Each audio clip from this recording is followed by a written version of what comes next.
Hello and welcome to the J Train podcast. This is J Train, Jared Freid, coming to you live from the quarantine cabin on the Lower East Side of Manhattan. We're here Monday through Friday with your emails, your stories, your questions. I say it every episode. I'm going to say it one more goddamn time. Thank you for listening. Thank you for telling a friend. Thank you, thank you, thank you. That's how it works. That's how it works.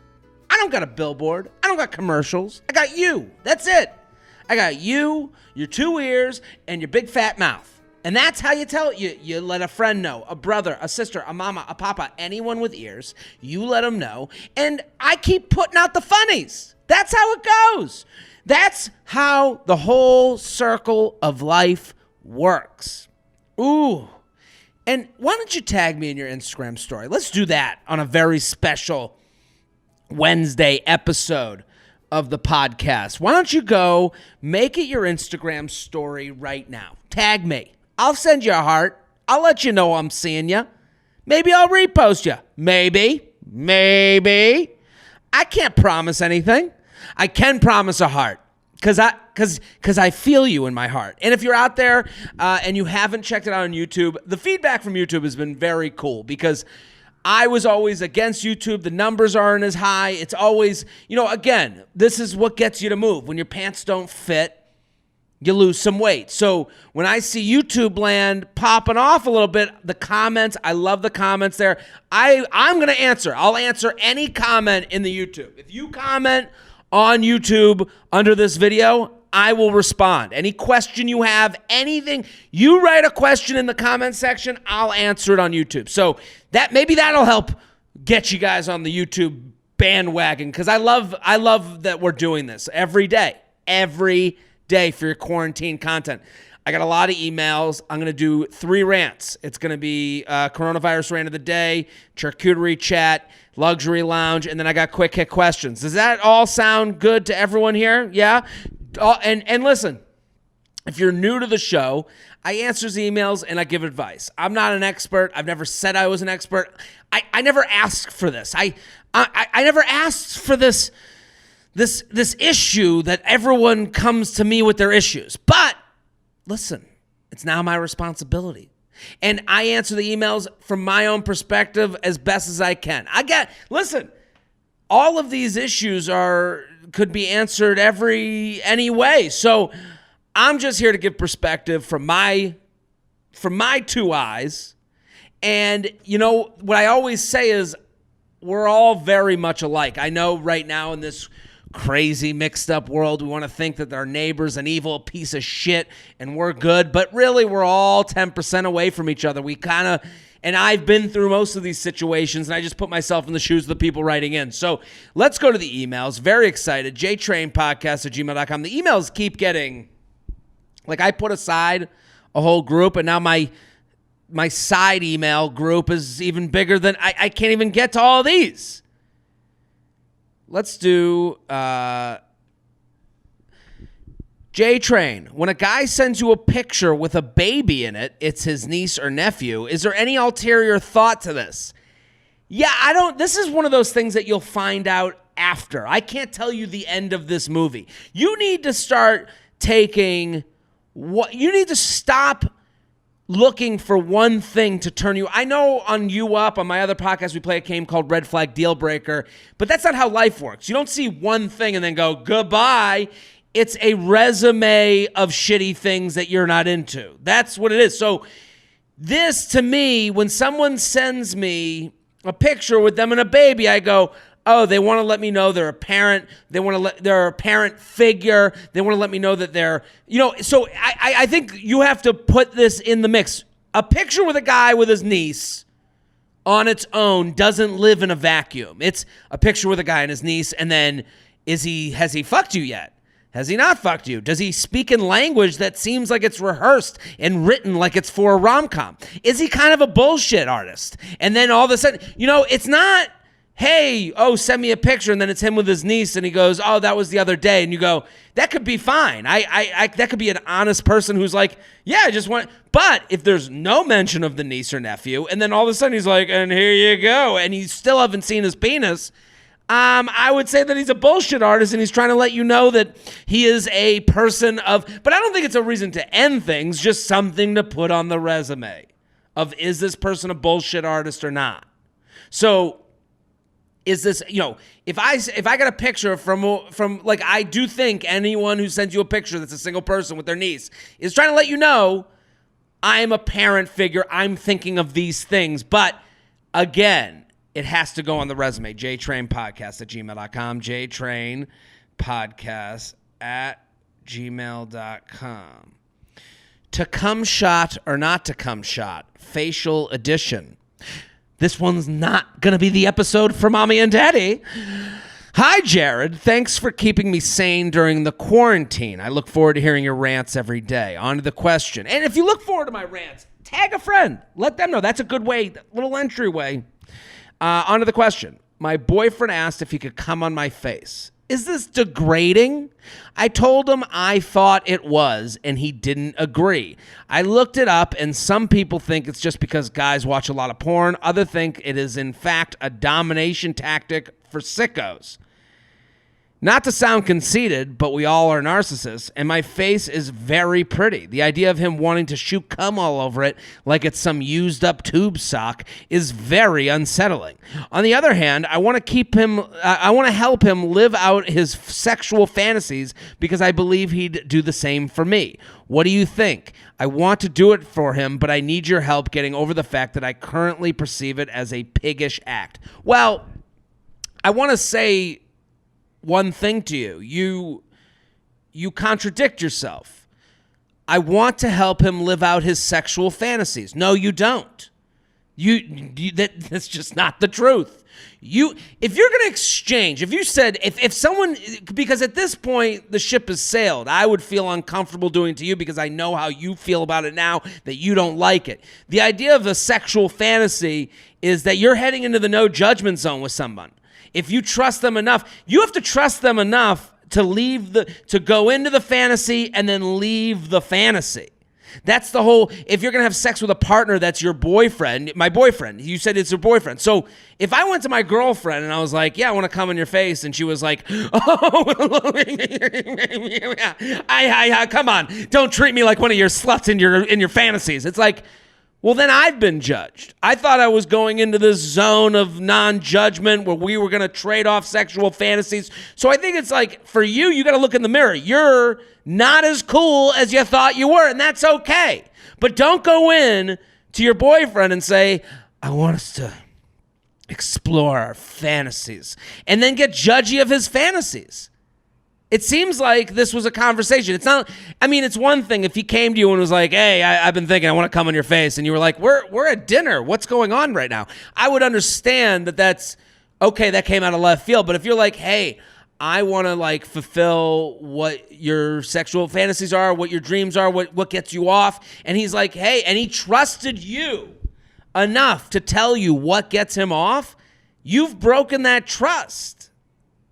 I've had this happen. I've been like, hey, put a finger in the butt. And then all of a sudden it's like, me? This finger? The one I eat my chicken tenders with? And it's like, okay, I guess we're not going to go down that road as much anymore. I guess I have to worry about being judged if I get vulnerable with you. The thing about sexual acts, so I think the ship has passed. I want to do it for him, but I need your help getting over the fact that I currently perceive it as a piggish act. I think if that means you don't really trust your boyfriend. Because, listen, when you have sex with someone that you're in a relationship with, you have to go to a different place with them and then come back to, hey, you want to get tied tonight? That has to happen. You have to leave reality with the person and then come back to reality. So for him to say, if you're in a conversation about sex and then it comes to, I want to come all over your face, and you're like, well, who do you think I am? Well, I think you're the person coming with me to a fantasy world. And then we're going to come back to here where I don't come in your face and I have respect for you. And again, I'm doing this with respect because I'm asking you first. jtrainpodcast@gmail.com, jtrainpodcast@gmail.com. How do I tell my boyfriend he still needs to do nice things for me during a pandemic? Jared, I'm currently in my first relationship with a guy I met on New Year's Eve, and we've made it official around Valentine's Day. I'm 23. He turned 29 in March. Once it came time to quarantine, it really didn't make sense to do it together since we'd only been dating a little over a month. I wouldn't want to intrude on his roommates at their house, / he can't have have his big dog in my one-bedroom apartment. I ended up going back to my parents' house in the suburbs, like 20 minutes from the city we live in, decent-sized Midwestern city, so that I don't have to spend every waking minute alone. He's never been much of a texter, which didn't bother me before because we would spend a lot of time together in person. I've had several instances of guys texting me all day, every day for like a month, but then not wanting anything serious. So it felt like a refreshing inverse. But now that we can't see each other, it's kind of driving me crazy that on a good day we exchange like 10 messages. I feel like I've been doing a good job trying to keep things going, even though we can't hang out in person. Like when I got some 6-packs delivered from my local brewery, I got a pack of his favorites and brought it to him. I've been doing a lot of quarantine baking and driving to deliver them, talk to him through his door, and I always bring a cute little note too. I'll send well-curated nudes sometimes. He usually just responds with an emoji and says, I'm hot. Here's my beautiful body. Hot. Sweet. Thanks. The one time we kind of sexted, he takes like 10 minutes to respond, which is too long to keep it going. This all stuff is all stuff I enjoy doing. It's a good distraction. It makes me happy to do nice things for people I care about. I'm not actively doing so he does stuff for me, but I still want him to. Like, whatever. It's fine. I mean, this email. I mean, come on. Come on. Why'd you tell us about other guys that text you all day? That had nothing to do with this. I feel like whatever, it's fine. If he's not into texting, I don't want to make him feel like he needs to text me all day. It's a chore, but I need something other than responding to me in a somewhat timely manner and virtually watching a movie together once a week. I don't get why he doesn't like to write me a cute note too when I tell him I'm making a delivery, or get me a bottle of wine, or send me flowers or food delivery, or try and think of something we can do as a date other than video chatting while he watches movies or walk our dogs. Both of which were nice ideas initiated by me. Or just call me and say he misses me. Okay, enough. While we were still in not strange and unprecedented times, I didn't feel this way at all. He would plan date nights and bring me over wine as I was making him dinner. We had a lot of sex where he was very generous and seemed very, very into it. He was the one that initiated the exclusive conversation. I wanted one too, just didn't want to push too soon. He wanted to meet my parents. Yeah, I all of this stuff, a lot of you write in about the past and think past performance does not indicate future results. That is, they say that during every commercial about the investment world. That's an investment saying. That's not me. They'll tell you, well, this stock portfolio has done 10% every year, and then they have to put in the small lines, past performance does not indicate future results. People get married and divorced after 20 years. You think it was 10 years of the same bullshit that they didn't like? You think they saw on day one, well, they're a real piece of shit. And then they waited 20 years? No, things change. People change. So basically the title, how do I tell him I need him to do some nice stuff for me even during COVID-19? Like, I want to go blank. What's the point of having a boyfriend if I still feel like I'm barely getting any email attention? But I feel like that's probably not the best way to approach it. I feel like he probably doesn't even know that I'm feeling really frustrated, and I'm not sure how to bring it up without sending a super cryptic, hey, we need to talk text. Starting to miss the boys who would text me all day. Starting to miss the boys who would text me all day and then never want to actually be in a relationship with me, but I know my boyfriend is the one I want when this is all over. Here's the thing. A lot of problems come. First of all, you said it. I feel like he probably doesn't even know that I'm really frustrated and I'm not sure how to bring it up. You got to bring it up. But how do you bring it up? I think a lot of times when people are upset, they live in the vague. And the vague doesn't get you anywhere. If you say, well, you're not texting enough, he's going to go, well, I texted. See, you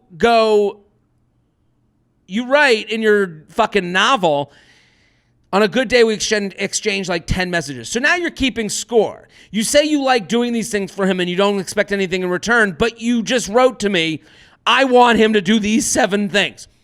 Don't be don't write to me with exactly what you want and then go, I don't know how to bring it up. I would say to him, hey, it bothers me that we've gone a week and you haven't even tried to make a plan with me or tried to do something new with me. I know the times are weird and we're stuck in the house, but I've made a lot of effort and I'm going to stop right now. And then it's a conversation of, does he do it or not? Does he make the switch? And if he doesn't, then you got to leave the negotiation table. Then he's not your match. But you're writing to me saying, with a lot of vague, I don't feel this, I don't feel it. No. You need to write a list. Hey, last week you talked on the phone with me and then didn't answer me when I tried to text you. I'm going to put in a lot less effort. I need you to give me some effort. I'm looking for plans. I'm looking for dates. And here's the thing. You think that this will, you're living in a world, and I understand, like, you're living in a world where you don't want to shake the trade. I get it. But the reality is you guys dated for a month. The first month is going to be a lot of him making plans and trying to fuck you a lot. And then you go into quarantine and he's like, I can't fuck her, so what do I got to try to do anything now? And you need to test, is this someone that was just trying to hook up? And then, or is this someone that wants a real relationship? And that's you. The minute you know you're in a real relationship is when two people are negotiating, not one. Hey, it kind of makes me upset that you haven't planned one date for us to do. And I'm not asking for you to be a fucking cruise director, but I am asking to feel like I'm being pursued. And that's it. Back away. He either does or he doesn't. If he doesn't, then you have to say, I don't want to date someone who doesn't want to make the effort for me that I'm trying to make for them. jtrainpodcast@gmail.com. jtrainpodcast@gmail.com. My boyfriend's father is driving me crazy. Hey, Jared, thanks for everything you do. Longtime listener, supporter, featherer, hope you plan to come to the Netherlands on your future European tour. I hope to God. My boyfriend and I were planning to move into a new house earlier this year due to various difficulties as well as the virus outbreak. The move-in date was postponed. My boyfriend's father was kind enough to let us stay in his very spacious house rent-free these past few months. This sounded like a dream at the time. Unfortunately, I discovered his father is really, for a lack of a better word, a slob. He's dirty. He's also constantly needs attention. He's a sexist and a racist. He expects me to cook and clean for him whenever he wants and criticizes my decisions and interests. I'm a grad student and freelancer. I do all of my work from home, which has never been a problem, but his father is almost always around the house, and I'm truly reaching a breaking point. I have tried so hard to not being disrespectful and sometimes end up feeling sick from keeping all my anger inside. My boyfriend is still going to his job, so he doesn't see most of this interaction. He insists I relax, just ignore his father. Jared, I'm very grateful his dad has helped us during this time. Our move-out date is next week, and I'm just so tired and burnt out. His father is already hinting on coming over several times a week, and I'm dreading it. What do I do? How do I create healthy boundaries? So you are moving out next week. I think the lesson here is there's no such thing as a free lunch. You have to pay. Whatever it is, nothing is as good as it seems. And if someone offers their free house, you kind of have to live with that's the rent is their pain in the fucking ass and a piece of shit.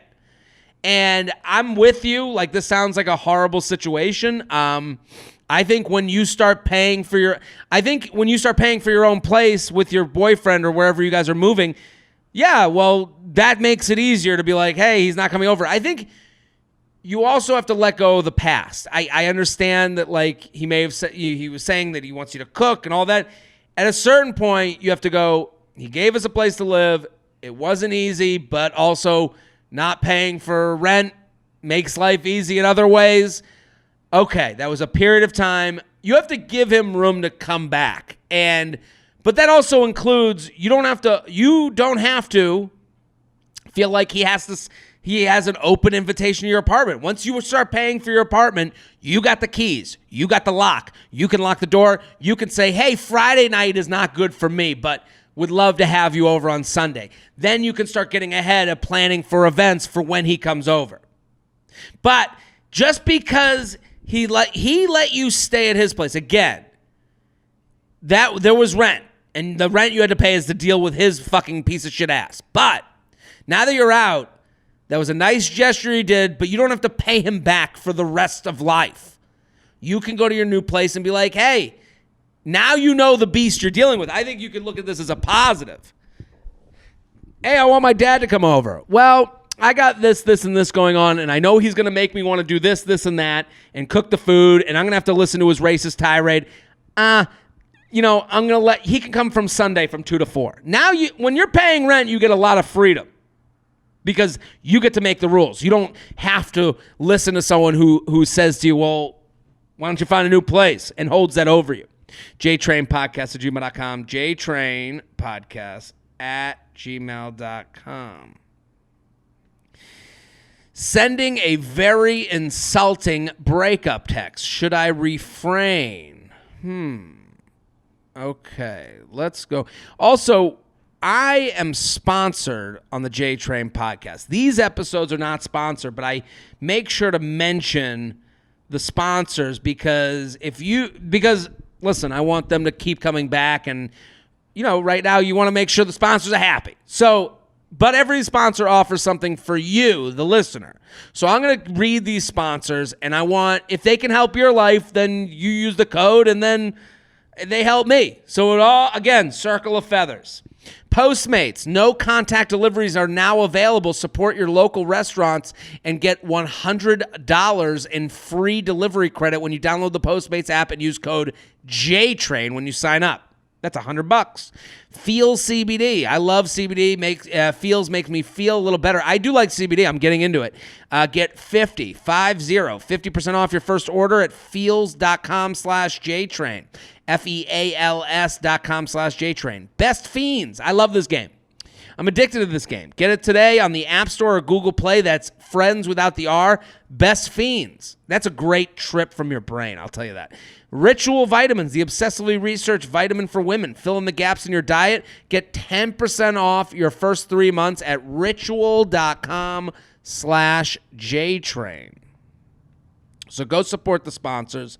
That helps the podcast. A very insulting breakup text. Should I refrain? Long email alert. Well, that made it longer. Jared, I'm about to send the most insulting breakup text I've ever written, and I'm wondering if I shouldn't. For context, been casually hooking up with this man every 3 weeks or so since March 2019. So about a year every 3 weeks. He used to work in the corporate world, then was laid off and took up odd jobs, including making and selling custom furniture for the past year or so. He lives in a house owned by his parents, is a huge Bernie fan, and once told me how he was hoping universal health care would help people in his situation with outstanding medical bills. Last time we met up, he was wearing a ring that he said he received in exchange for furniture, and after investigation on Instagram, I found out there is no way he was not also fucking the founder of that jewelry company. Truthfully, I felt so pissed. He texted me tonight for our routine hangout, and here is what I want to reply. So this is the email she wants to send.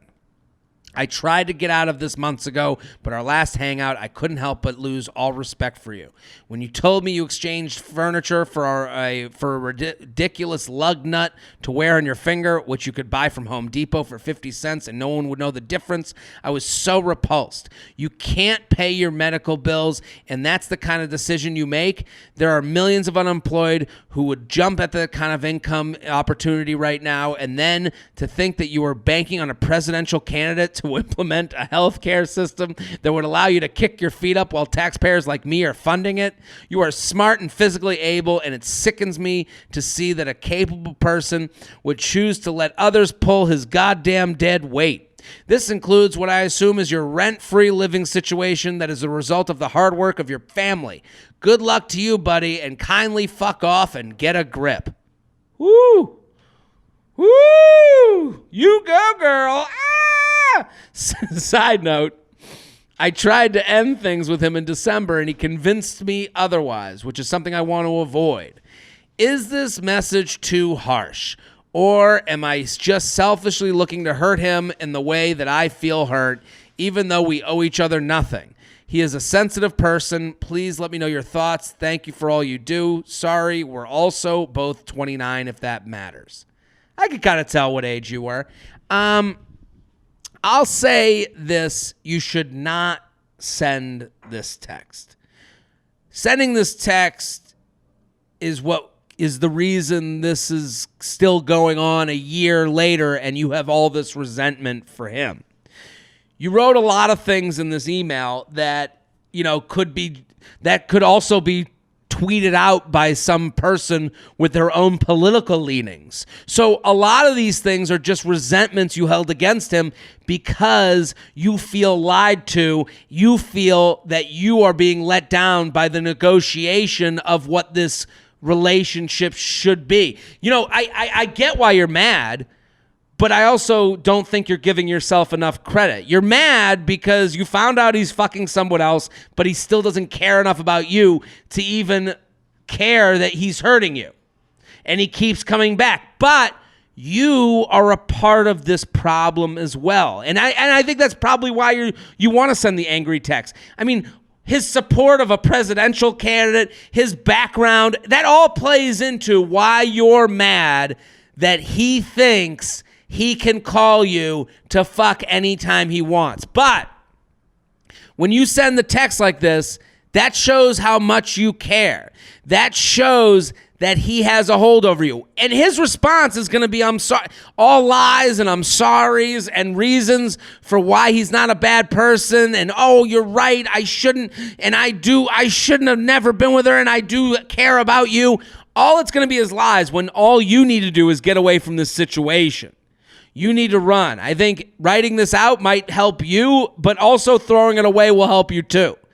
Going away from this relationship that isn't a relationship. And you wrote something very specific that I need you to take a look in the mirror with.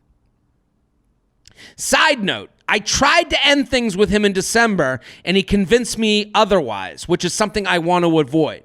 This person is not a genius. He's not smarter than you. You're smart. You're an adult. You can handle yourself.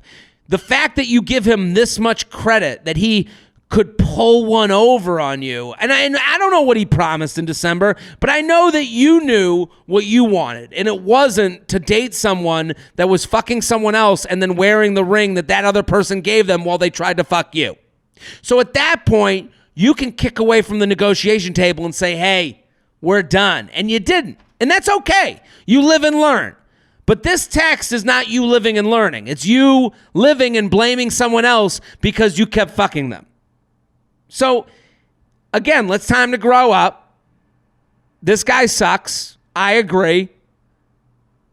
Gabagoo to this dude. And you move on. The next guy you won't let do this to you. The next guy you won't be convinced because you've seen this before.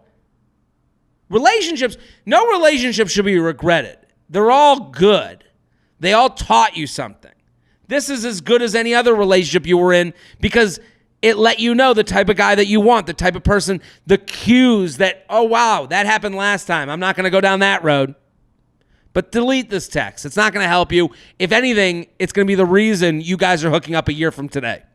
jtrainpodcast@gmail.com. jtrainpodcast@gmail.com. Let's do some rants. Let's do the coronavirus rant of the day. Right? Why not? Hit the music, Shelby. Today's coronavirus rant of the day is about weather changes. I woke up the other day and it was a rainy mess. Just fog and clouds and rain coming down. And you know what I said? I go, good. Put on my sweats, cancel that workout. Let's have some gross bacon, egg, and cheese on an everything bagel. It's a wash. End the day. We'll do everything tomorrow. I'll pay bills tomorrow. I'll put on a t-shirt tomorrow. I'll wear a belt tomorrow. Today, thank you, God. Thank you, rain gods. You have canceled Friday. It's over. Thank you for everything. And you know what? Around 2 p.m., the sun came out. And go fuck yourself, weather changes. That's when I was like, oh my God, people were walking around, people were wearing pants, and I'm sitting at home in my sweats, 4 bagels in to a day I thought was canceled. And all because clouds, you had to just run away. The rain, go away to ruin my sensibility. I decided the day was over. You decided that everything was done. The weather should, at a certain point, we should all know it's over. And the clouds should know that too. That's today's coronavirus rant of the day.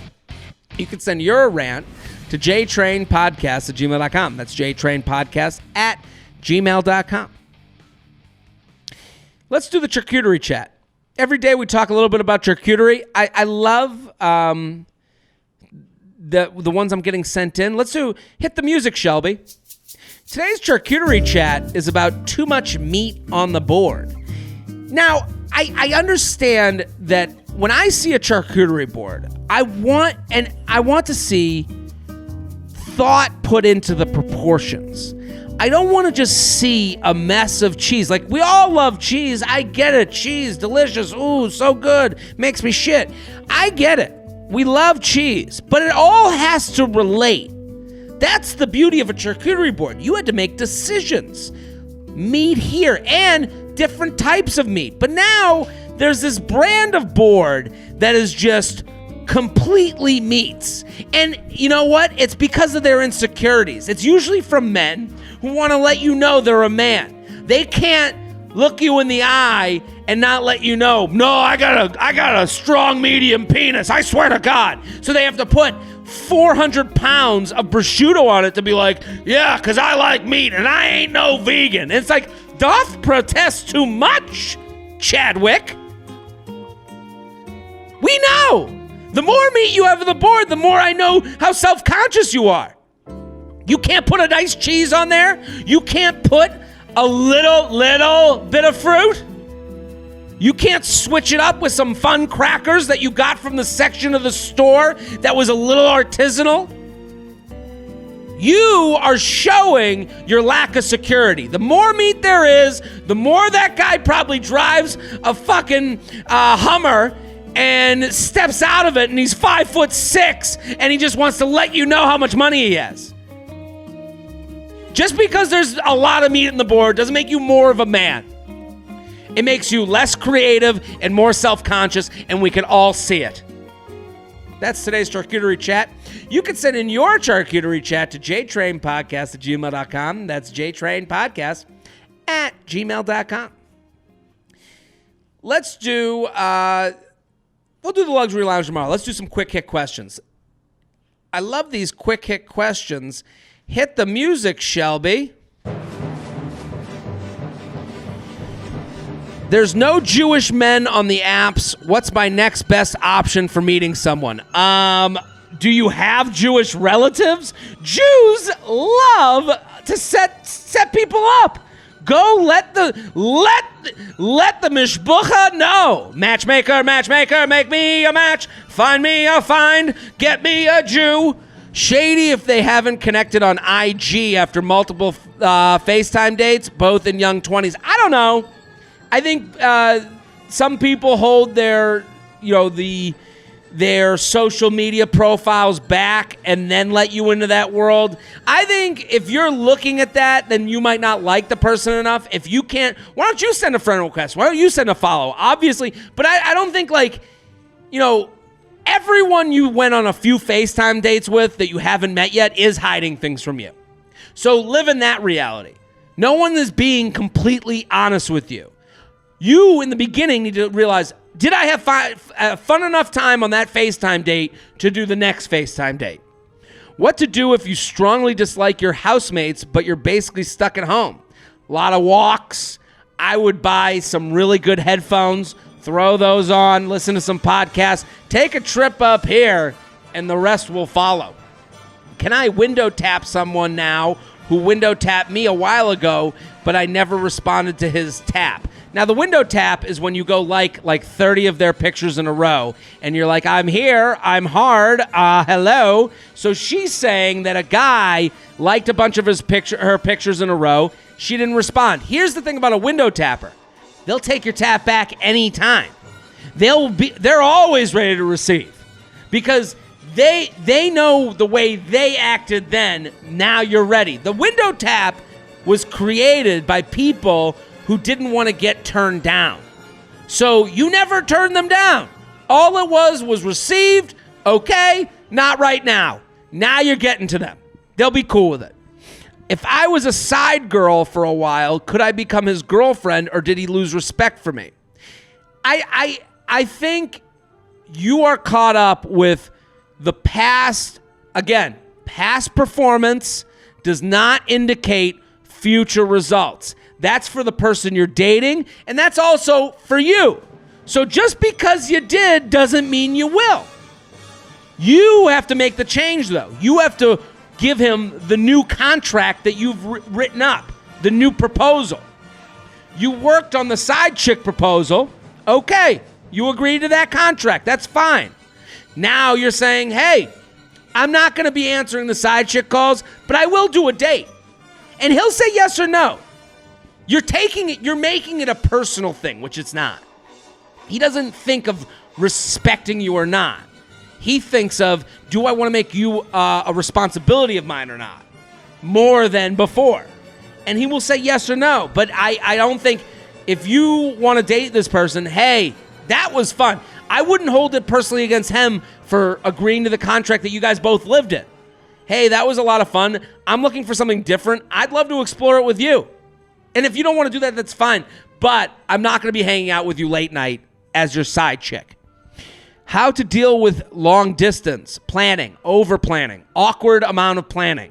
Plan your calls, plan your dates, plan your next meeting. Even if the virus is in the way of that, plan the meeting. You can cancel it, but at least have something to look forward to. BF of 8 months doesn't say I love you often enough, says he's not used to it. Why don't you say you love him? If you love him, own your I love yous. And then assess if you feel loved back. Feeling loved is as good as someone saying they love you.